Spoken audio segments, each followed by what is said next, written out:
In the heart of a quaint town nestled among rolling hills and meandering streams, I grew up in a world far removed from the glitz and glamour of city life.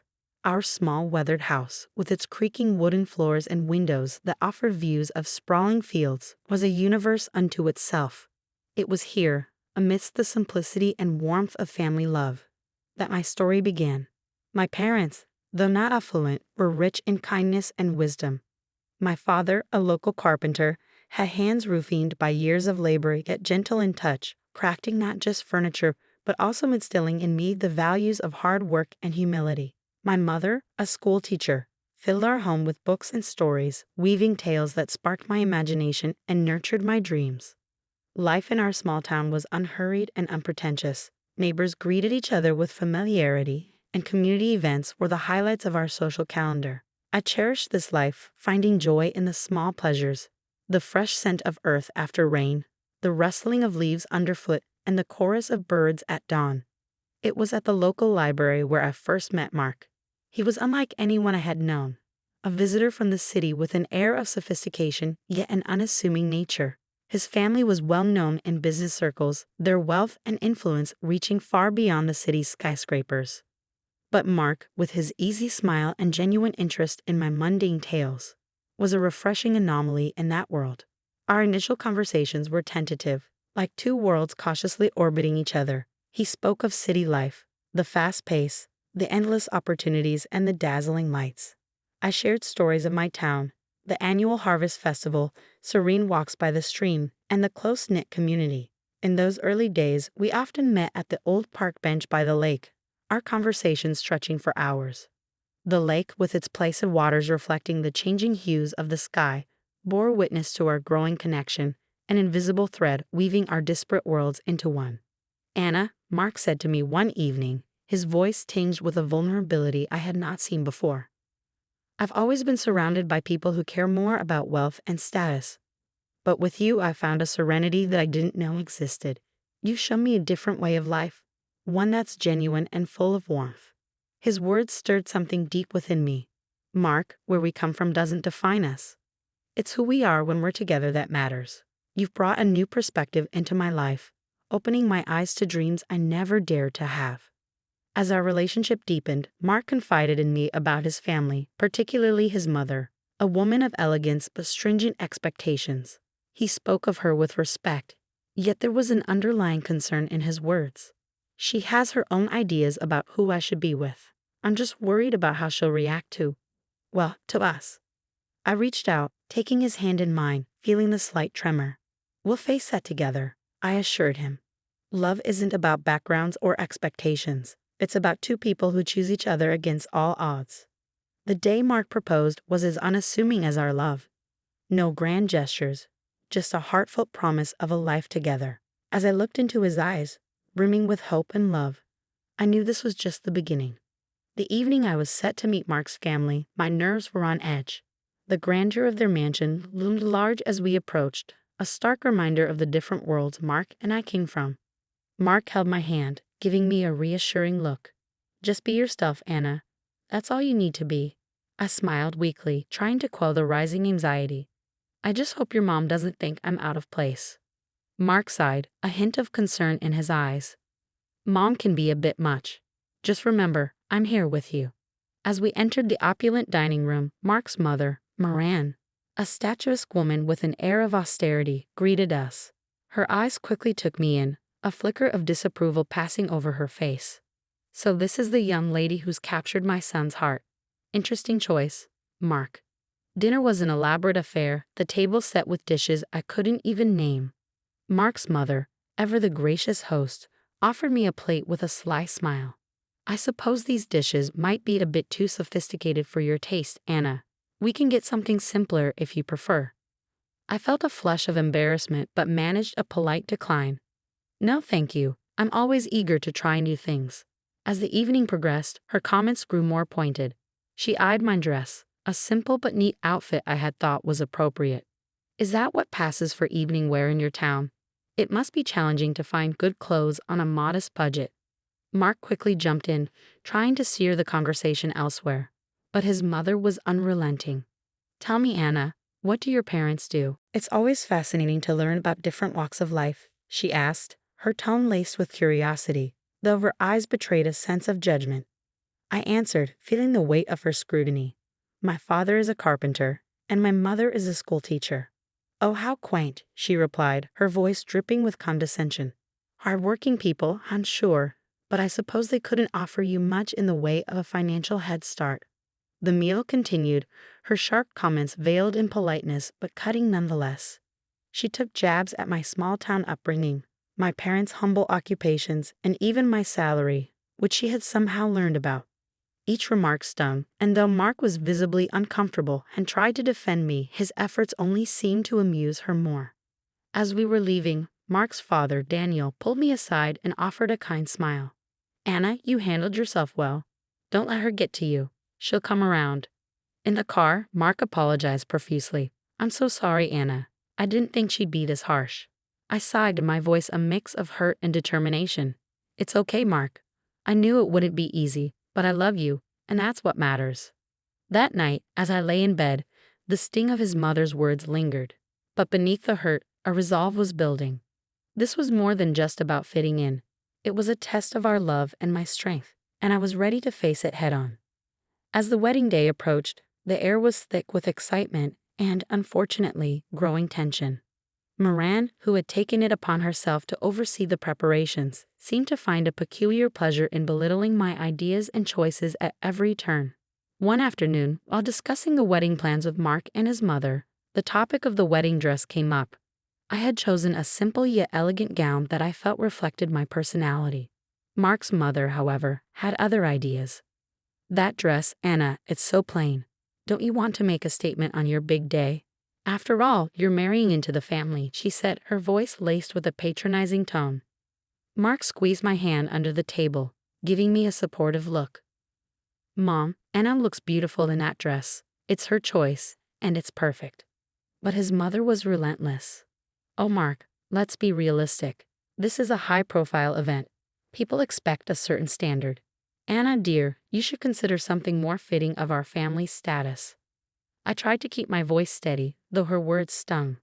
I appreciate your concern, but I really love my dress. It's special to me. Her response was a dismissive wave.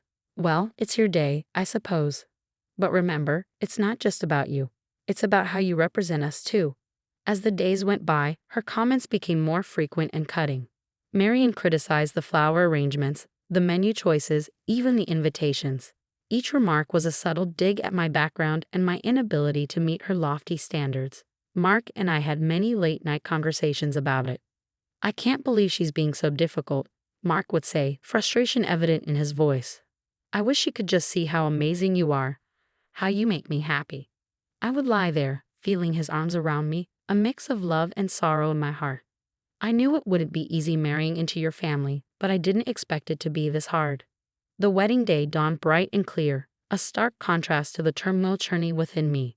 My parents and I had worked hard to make everything perfect, despite the constant criticisms from Marian. As I dressed in my simple but elegant gown, I hoped the day would pass without incident. The ceremony was beautiful, filled with love and heartfelt vows. Mark's eyes shone with affection and promise as we said our I do's. However, looming over the joyous occasion was the apprehension of the reception to follow, particularly the speeches. As expected, Moran took the microphone, her presence commanding the room's attention. The air was thick with expectation as she began to speak. Ladies and gentlemen, she started, her voice loud and clear. Today we have gathered to witness the union of my son, Mark, with Anna, let's say, a person from a different circle. Whispers spread through the guests, and I felt a cold shiver run down my spine. She continued, her words sharp and unyielding. While some may commend Mark for his charitable heart in lifting a beggar from the streets, we must be cautious. It's essential to keep our family's reputation and standards high, not let them be diluted by those who are clearly freeloaders seeking to elevate their status by clinging to a family of higher standing. The room fell into stunned silence. My parents looked at me, their faces a mix of shock and hurt. Mark's face was a mask of disbelief and anger. The guests, a mix of our friends and Mark's high society acquaintances, looked on uncomfortably, unsure of how to react. My heart sank, and a profound shame washed over me. Her words, so cruel in public, were more than just insults. They were a deliberate attempt to humiliate and belittle me in front of everyone we cared about. As she concluded her speech with a forced toast to our future, the applause was hesitant and muted, the room enveloped in an awkward silence, the joy of the occasion marred by her venomous words. Mark stood up, his voice trembling slightly. "I'm sorry, Anna. This isn't what I wanted." His eyes were filled with a mix of love and sorrow. I looked around at the shocked faces of our guests, feeling incredibly humiliated. The weight of her words hung heavily in the air, casting a shadow over what was supposed to be the happiest day of our lives. The atmosphere at the reception was still tense following the disparaging speech by Mark's mother when his grandmother, Mrs. Eleanor, a figure of respect and authority in the family, requested the microphone. Her poised demeanor and serious expression immediately drew the attention of all the guests. "Good evening," she began, her voice clear and firm. "I have something important to say. Anna, you have faced unwarranted criticism today, criticism that no one deserves, especially not on their wedding day." I looked up in surprise, and Mark, beside me, appeared equally astonished. Mrs. Eleanor then turned towards Moran. "It seems we have forgotten our own past and where we come from. Let me remind everyone here, especially you, that before you were the lady of this house, you were a maid working under this very roof. It was here that you met your husband." A hush fell over the room. Mark's mother's face turned a shade paler, her eyes widening in shock and embarrassment. Mrs. Eleanor continued, her tone unyielding. "So, for a former maid to stand here and scorn someone for their humble beginnings and modest means is not only ironic but deeply hypocritical." I could hardly believe what I was hearing. The room was engulfed in a stunned silence, every guest hanging on Mrs. Eleanor's every word. You, who rose from poverty, should be the last person to judge or belittle another based on their background. We should be proud of Anna's integrity and strength, not deride her for it. The guests shifted uncomfortably, and whispers began to circulate. Marin sat motionless, the impact of Mrs. Eleanor's words evident on her face. "In this family, we value character over wealth, kindness over status. Anna exemplifies these values, and I am proud to welcome her into our family," Mrs. Eleanor concluded, her gaze softening as she looked at me. The room erupted into applause, a stark contrast to the earlier muted response. Marin sat there, completely humbled, her earlier arrogance replaced by a visible sense of shame. To be honest, I didn't feel sorry for her. Mark whispered to me, "I never expected Grandma to stand up for us like this." I squeezed his hand, feeling a mix of relief and gratitude. "She's amazing." The rest of the evening felt lighter, the air cleared by Mrs. Eleanor's candid defense. Guests approached with warm congratulations and sincere smiles. As we left the reception hand in hand, I felt a renewed sense of confidence and belonging. Mrs. Eleanor's words had shifted the dynamics, unraveling the cruel intentions of a woman who clearly underestimated the strength of this family. The days following the wedding were tense, a thick, unspoken tension hanging over Mark's family like a storm waiting to break. It all came to a head during a family meeting at Mrs. Eleanor's house. The atmosphere in the grand living room was heavy with expectation and apprehension as we gathered.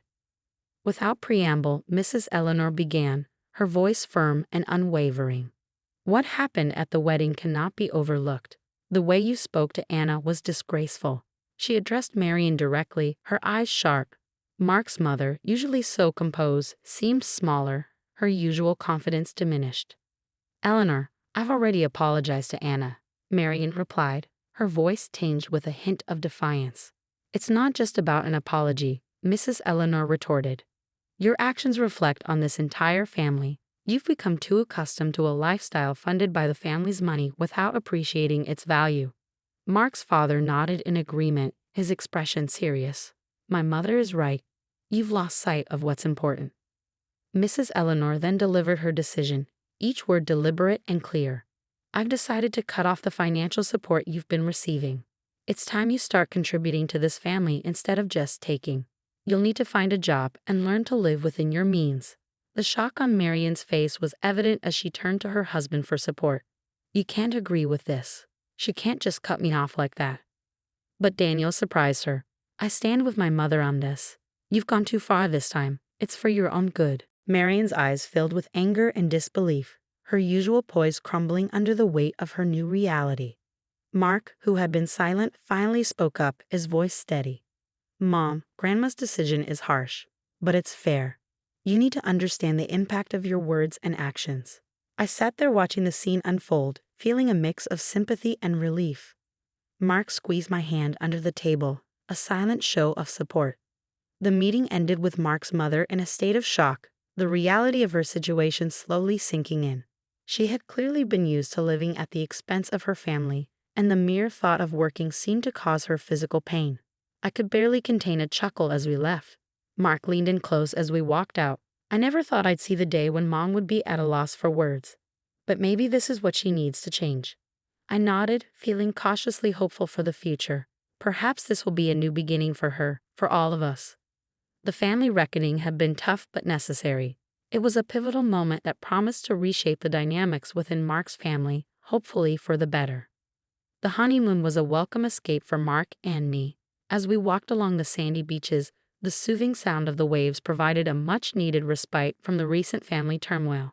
One evening, as we watched the sunset, Mark wrapped his arm around me. I'm sorry our wedding turned into such a drama, Anna. I wish things had been different. I leaned into him, feeling the warmth of his embrace. It's okay, Mark. It wasn't your fault.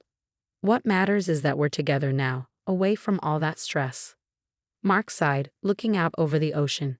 Yeah, but when we go back, we'll have to face the reality of my mom's situation. It's going to be tough for her. I nodded, understanding his concern. Maybe this will be a chance for her to grow, to see things from a different perspective. We spent our days exploring and our nights talking about our future. The challenges we had faced seemed to strengthen our bond, reaffirming our love for each other. On our last night, as we packed our bags, Mark looked thoughtful. You know, Anna, everything that happened made me realize how important you are to me. I can't imagine going through life with anyone else. I smiled, touched by his words. I feel the same, Mark. We've been through a lot, but it's only made our relationship stronger. We can handle whatever comes our way as long as we're together. As we headed back home, I felt a sense of peace. The honeymoon had not only been a break from the chaos, but a time for us to solidify our bond, to prepare ourselves for the new chapter in our lives. We were returning to a changed reality, but we were doing it together, stronger and more united than ever. The future was uncertain, but I was ready to face it with Mark by my side. Coming back from our honeymoon, Mark and I were unsure of what awaited us at his family home. The car ride was quiet, both of us lost in our thoughts about the new family dynamics. As we arrived, the first thing we noticed was the absence of Mark's mother. Inside, we were greeted by his grandmother, Mrs. Eleanor, who wore a knowing smile. Welcome back, you two. I suppose you're wondering about the changes here, she said, her tone light but with an undercurrent of seriousness. Yes, where's Mom? Mark asked, looking around. Mrs. Eleanor took a deep breath, her smile still in place. Well, after you left, Marian caused quite a scene, demanding that I restore her financial support. When I refused, she decided to leave. She's now living in a small apartment and from what I hear, is looking for a job. Mark and I exchanged glances, the news sinking in. It was a drastic change from the luxurious life she was used to. And there's more, Mrs. Eleanor continued, leaning in as if to share a secret. Your father is considering a divorce. He's had enough of her antics. Seems like she finally pushed him too far. Mark's expression was one of shock mixed with a hint of relief. I can't believe it. I mean, I knew things would change, but this is more than I expected. I reached out, touching his arm. It's a lot to take in, but maybe this is for the best. A chance for everyone to start fresh on a more honest footing. Dinner that night was an oddly serene affair. The absence of Mark's mother was felt, but not in the way we had anticipated. The conversation was more open, and for the first time in a long time, it felt like there was a real sense of family. As we drove home later that evening, Mark was pensive. I always hoped for a change, but I didn't expect it to happen like this. It's going to be a big adjustment for Mom. I nodded. It's a tough situation, but maybe it's a necessary step for her to grow. And for your dad, too, to find some peace. The ride home was reflective, both of us contemplating the new reality we were returning to. The family we left before the honeymoon was not the same one we were coming back to. It was a sobering thought. but in many ways a hopeful one. Change, though painful at times, was often the path to something better, and we were ready to face it together.